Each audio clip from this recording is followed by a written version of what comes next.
Hello mes frères, mes soeurs, c'est Josaphat Sheila. Nous allons toujours continuer dans la parole du Seigneur Jésus-Christ. Dans la première partie, j'avais parlé de la communion avec Dieu. 1. On continue de la communion avec Dieu 2. Vous savez, plusieurs enfants de Dieu n'ont pas de communion avec Dieu. Plusieurs enfants de Dieu ont perdu soit la communion avec Dieu. Or, tu dois savoir que la communion avec Dieu, c'est ce qui fait la force du christianisme. La communion avec Dieu est la base de la vie de chrétien. Je l'ai dit, une personne qui n'a pas de communion avec Dieu ne pourra pas vivre dans ce monde, bien aimé. Ce monde est un monde méchant. Nous sommes en guerre constamment. Nous, les enfants de Dieu, nous sommes en guerre constamment. Or, celui qui n'a pas de communion avec Dieu, tu ne pourras pas vaincre. Parce que nous ne combattons pas selon la chair, mais nous combattons selon l'esprit. Qu'est-ce que la parole de Dieu dit à Zorobabel? Dans Zacharie 4, verset 6. Ce n'est ni par la puissance, ni par la force, mais c'est par mon esprit. La vie chrétienne ne se vit pas par tes propres forces. Lorsque tu vis, ou tu vivras ta vie chrétienne par ta force, tu échoueras. C'est ce qui nous amène à nous, les enfants de Dieu, à échouer. Parce que nous voulons vivre nos vies chrétiennes par notre force. Nous voulons vivre nos chrétiens par notre capacité, par notre puissance. Or, nous échouerons.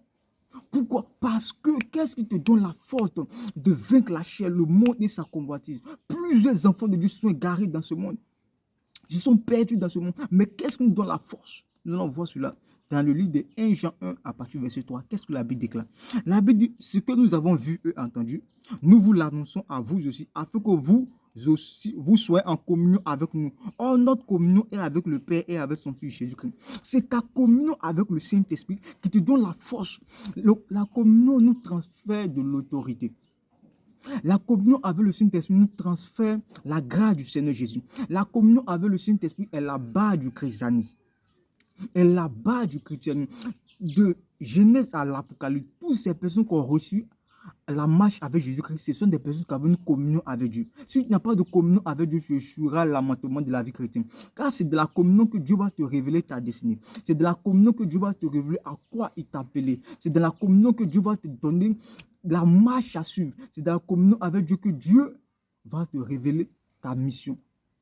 Je suis venu t'exhorter à tes frères. Aie une communion avec le Saint-Esprit de Dieu. Aie une communion avec le Saint-Esprit de Dieu. Sinon, tu ne pourras pas gagner dans ce monde. Dans ce monde-ci, ce n'est pas la force qui gagne ni la puissance, mais c'est par l'Esprit. C'est par l'Esprit que nous gagnons. Pour ça, vous voyez tous les dirigeants, tous les forts de ce monde, ils partent avec le diable. Pourquoi? Parce qu'ils ont besoin d'un esprit pour vaincre dans ce monde. Or, le Saint-Esprit est l'esprit supérieur, est l'esprit de vie. Aie une communion avec le Saint-Esprit à pouvoir gagner dans ce monde. C'était votre frère Josaphat Sheila. Amen.